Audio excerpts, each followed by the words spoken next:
Man, let me talk a little bit about this Meshach, Shadrach, and Abednego. We are not seeing Daniel hapo. Let me talk about them a bit. Now, the reason in 23 of Kings, I think, the reason, what is that? Somewhere, okay, I'll just remember. Josiah, the king of, in 2 Kings 20 something, Josiah, the king of Judah, instituted some reforms after it had been messed up by the other kings, akina Manasseh na wengine ambao wali-introduce idol worship and all manner of very sick things that were against the will of God.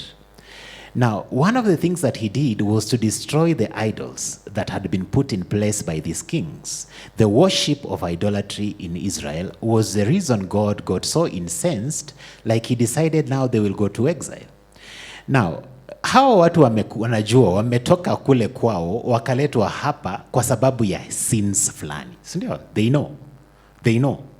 They are very much aware that the reason we are in exile is because we went against the will of God. And we did things that did not please God. And among them was idol worship. Now they're being put in a weird position here where the king wants to be worshipped. He has created an image of himself and he now wants to be worshipped. Now look at the book of Exodus chapter 4 verses what? 4 to 6. Exodus 24 to 6. Exodus 24 to 6. It talks about something that will be very interesting for us to note. Exodus 4:20.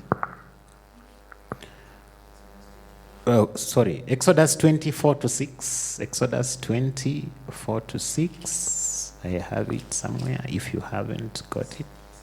It's here. You shall not make of yourself a carved image, any likeness of anything that is in heaven above, or that is on earth beneath, or that is in the water under the earth. Ebus, endelea kidogo. You shall not bow down to them, nor serve them, for I, the Lord your God, am a jealous God, visiting the iniquity of the fathers upon the children to the third and fourth generation of those who hate me. These guys know this. These Jews know that. Now, wao ni madosi kwa hiyo inchi. The king has made the sanamu pale. Now sasa ni shida iko hapa. It's life or death. Have you ever been in a position where you have to make a choice like that? Either you choose life or you choose death. That is the test of faith.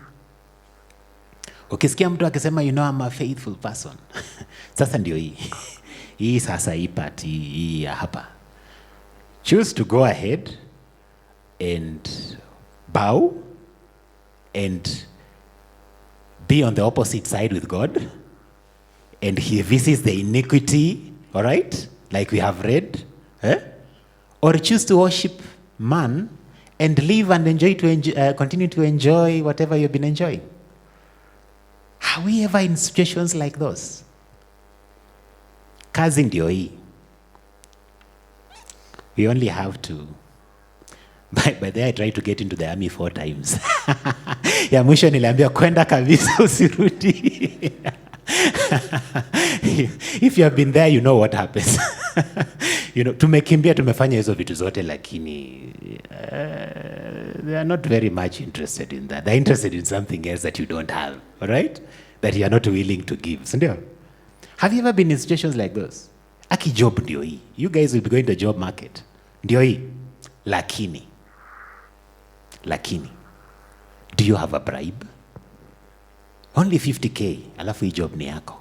Mshahara ni 100K. You see how tempting it is? You can even tell yourself, nilipe 250. Alafu end month itakuwa imerudi double. Unaona vile inakaa? Yeah. It is even worse for ladies. It is worse. I will not go into that. Do this, we give you. This is a life and death situation for the faith of these people. You know, Daniel used to pray 3 times facing Jerusalem. That is how deep they were. And these were his friends. They used to pray together. Paka wanafungua dirisha. They know this is the direction. I don't know, but there we didn't have compasses then. I don't know how they knew Jerusalem iko side, but they had a window facing that direction and they bowed towards it. That is how deep they were. So in exchange of life, there is this bow, you continue enjoying your positions, or you don't bow. Na hata lori ya kuni tumeona wakileta trip ingine imemwagwa tu hapo sahi. Tutakuweka hapo ndani. The furnace is there waiting. And of course, the king is so full now of himself. There is that what we call hubris. All right? Umefika pale kilele, unataka wa kuabudu, si ndio? Niliona wengine paka you are too important paka kufunga kamba ya kiatu yako, which you have been fingering for the past many years that you have been on this earth. Now you can't do it. Someone has to come and do it.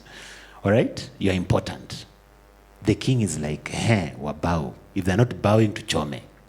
Now, of course, he has encouraged us, those guys, who are waiting for this position. Choma hii group tuingie turudi nafasi yetu. Sindio? Sasa hawa wanamtia moto. These fellas don't follow us. They don't obey us. They don't worship our gods. They don't. And of course, the king is waiting. Now, I want to remind you of something that we had talked about previously. When the first dream was interpreted by Daniel, what did Nebuchadnezzar say? What was his declaration? He said, no one else in this kingdom will worship any other God. You remember that? Only the God of Daniel. Sindio? Si alisema hivyo. Lakini power ilipoingia, Daniel alipomwambia kwamba sasa the head of gold. Your story ikaambiwa hiyo achana nayo. That is exactly also what happens to us as leaders. When you are rising, ulikuwa mtu wa Mungu, ulimwabudu sana, ulimwamini sana, sindio? Alipokuinua kakuweka pale, suddenly now that does not matter anymore. It is me. And God does not share his glory with anyone. He doesn't. He does not. So hii hubris imeingia kwa huyu ndugu is about to destroy him. And we will see that destruction in other services that we shall have. So our friends are here. Now that is what I want to talk about kidogo. Listen to what was going on here. He said, when you will hear the sound of trumpets, you remember that? The sound of lyres, I believe. What else was there? What other instruments were being played? Where is my Daniel? What other instruments were playing? What else was going on? Chapter 3.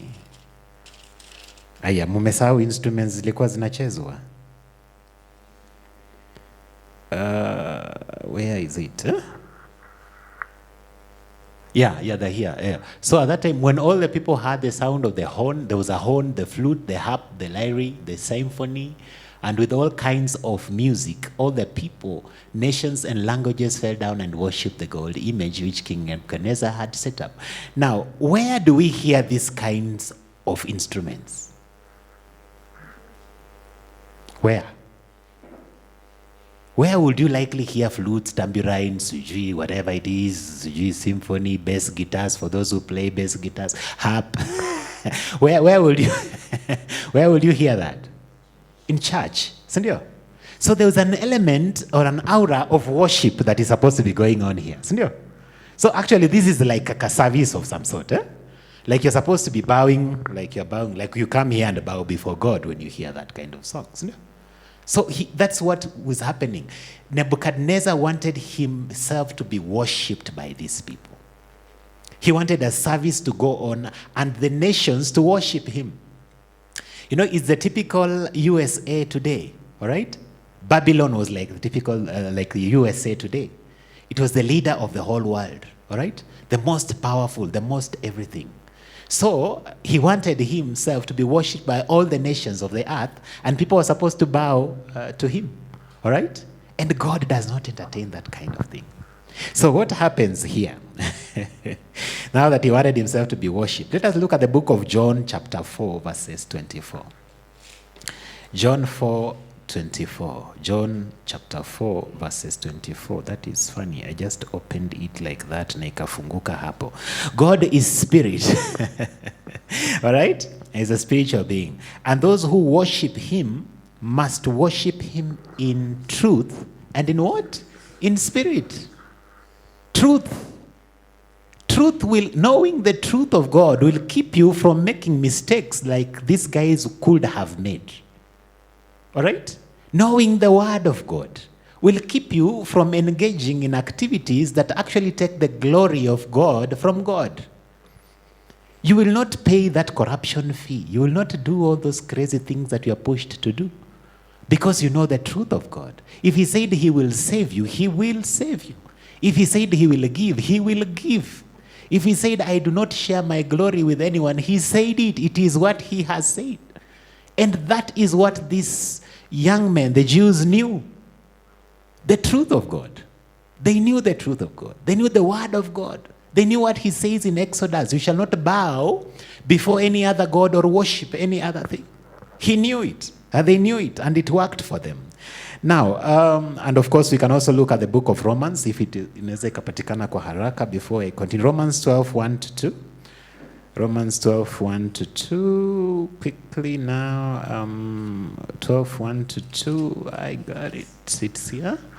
I beseech you, therefore, brethren, by the mercies of God, that you present your bodies as a living sacrifice, wholly acceptable to God, which is your reasonable service.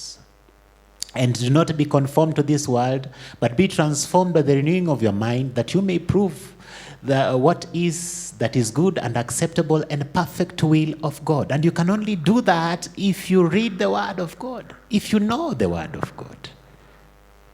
Friends, if you don't know, then you will do those things. But if you do, you are safe. You are just as safe as these guys.